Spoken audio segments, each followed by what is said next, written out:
What's going on, everybody? Welcome back to the NBA Rumor Mill. It's time to put on those tinfoil hats and see what chaos we can drum up in the ever-dramatic NBA league. My name is Mike Zakarian. I will take you through the NBA Rumor Mill, but do me a favor. If this is your first time checking it out, which it has to be because it's only the second video we've dropped, do me a favor, like the video, hit the subscribe button, and also that notification bell so you know the next time we're dropping the content. Speaking of dropping content, the worldwide leader, as it was once known as, maybe still known as, but I don't believe it to be, ESPN dropped a bonkers article about basically the history of Joel Embiid, and it really put into focus just how chaotic that organization has been over the course of the last, 10, 15 years, essentially since Joel Embiid has entered into the league. Because one of the wilder things about Embiid, like, as dominant as he has been as a player, I mean, an MVP, right? But the narrative, like, he's just always hurt, and it can be frustrating because he's a great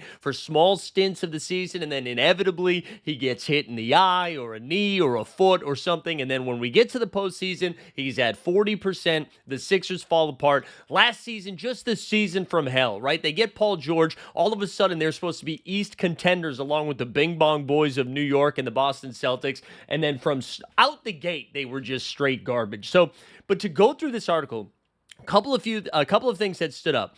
When Joel Embiid was first with the Sixers and he was rehabbing from injury, the 76ers assigned an intern to manage the rehabilitation. This is like a generational talent. The third overall pick was projected to be the first overall pick before he got injured. And like you are the trust the process 76ers. Your hopes and dreams are all about acquiring these assets in these drafts and then being able to force this mega team, right? And then when that happens, you actually get the pick. You get the guy to fall from the sky, the 7-footer who's only been playing professional basketball since he turned 16. Oh, so it's just a handful of years of hoops, right? You get him.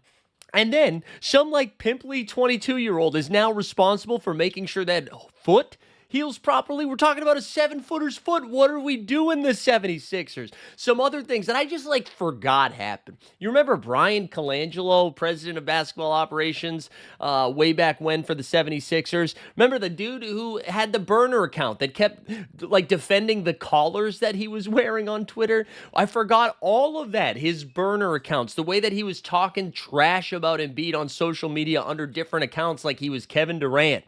That he had to deal with that. But the real thing that stood out during this process was his relationship with James Harden. And I thought this was kind of spicy because he went out and said that him and Harden don't talk anymore, which, the James Harden experience is so fascinating. I feel like depending on where he goes or what month of the NBA regular season it is, we have a very different outlook on James Harden, right?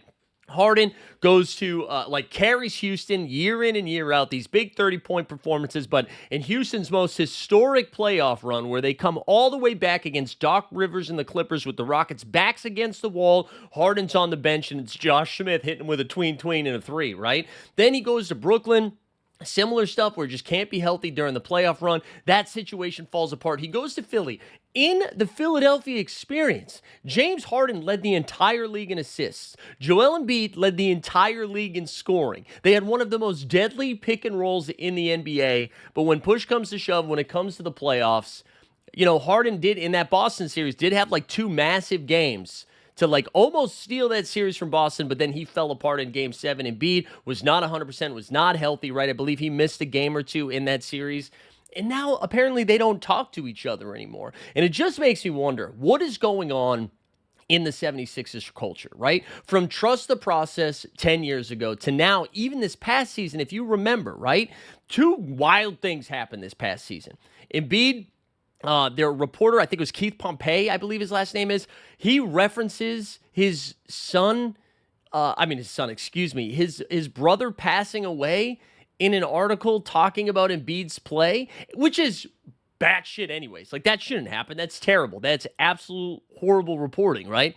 But then 2 days later, when they get into a confrontation, Embiid actually shoves him, right? He gets suspended for 3 games. And then not too long after that, they have a team-only meeting, just the 76ers, right? And immediately immediately the conversation gets leaked to the public, right? And it was Tyrese Maxey who was addressing Embiid, being like, hey, man, we need you to show up, because he was coming late to practice and team meetings and stuff like that, and he was late. Maxey, who, by all accounts, very tight with Embiid, that they are like two best friends, right? So just like a normal thing, holding your boy, your buddy, your teammate accountable, and just being like, hey, I just need you to address these issues. That's like a very normal players-only meeting type conversation. Within minutes, that shit gets leaked to the media, right? Now, what I thought was really fascinating about this conversation, and how it was reported on ESPN, Embiid says he knows who did it, and basically wink, wink, that he was like, they're still on the team, which I'm trying to think who on the 76ers is super plugged in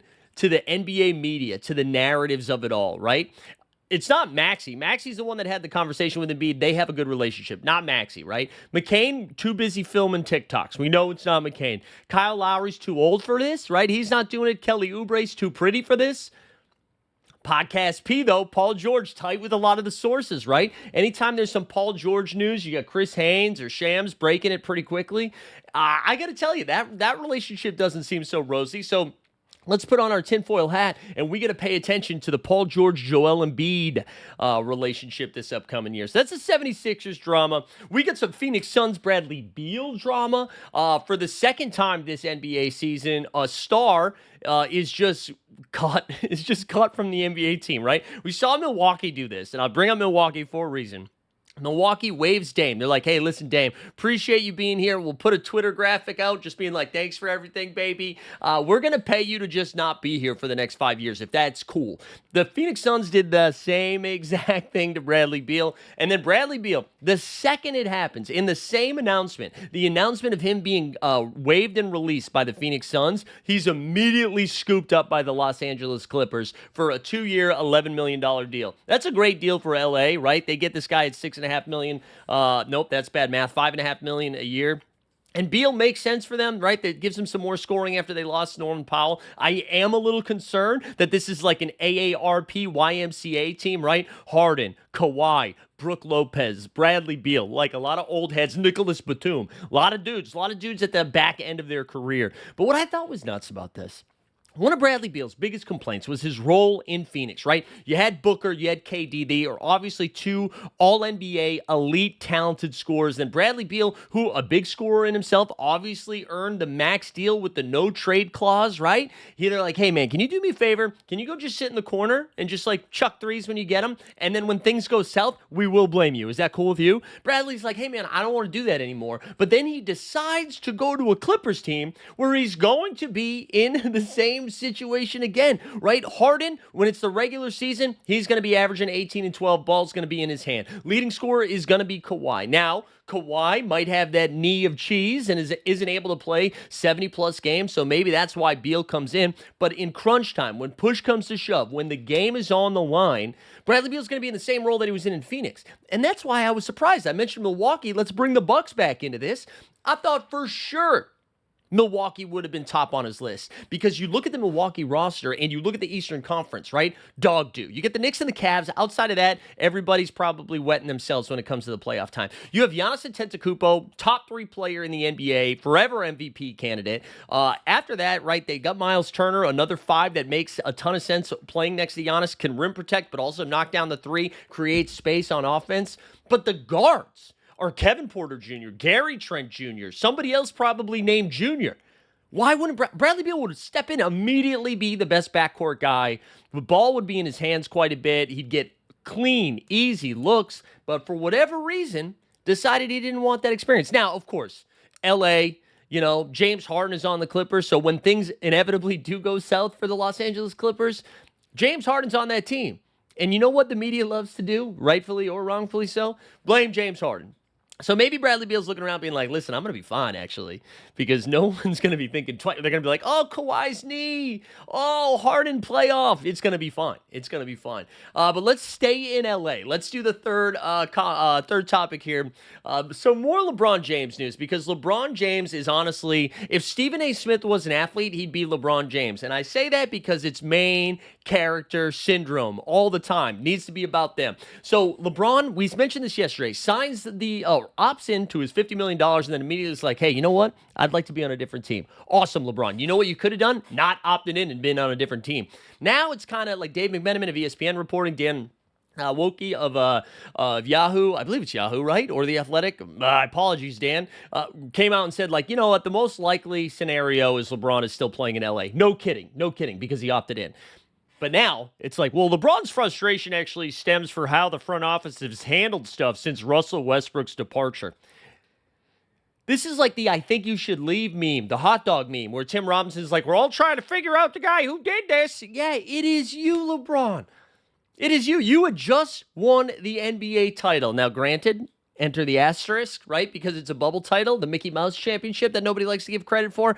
Full disclosure, I do give credit for. You just won the chip, right? You had Kuzma out there, KCP out there, the bald king Alex Caruso, and instead, the roster, they throw a Ja Morant grenade onto it, and then all of a sudden, you bring in Russ, and then, of course, who could have seen this coming? It does not work. So the idea, and now granted, sure, Rob Pelinka, Lakers front office, obviously they got to take some sort of responsibility. They were also behind the move, but like, come on, LeBron, this is you, buddy. This is you. You made this happen, and then you're mad that you're mad of the consequences. You need to blame somebody else. So stop being your Stephen A. Smith, all right?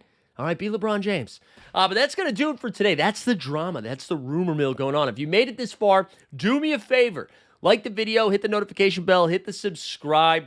And also, I need your thoughts. Get involved in the comments because that is what that fourth block is going to be every show.